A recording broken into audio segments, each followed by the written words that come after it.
এই ঈদে জামা জুতো অ্যাক্সেসরিজের ডিসকাউন্ট।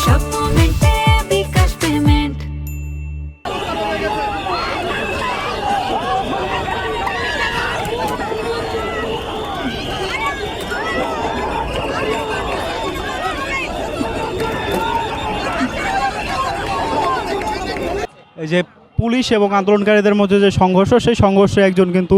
পুলিশ সদস্য গুরুতর আহত হয়েছেন এবং তাকে কিন্তু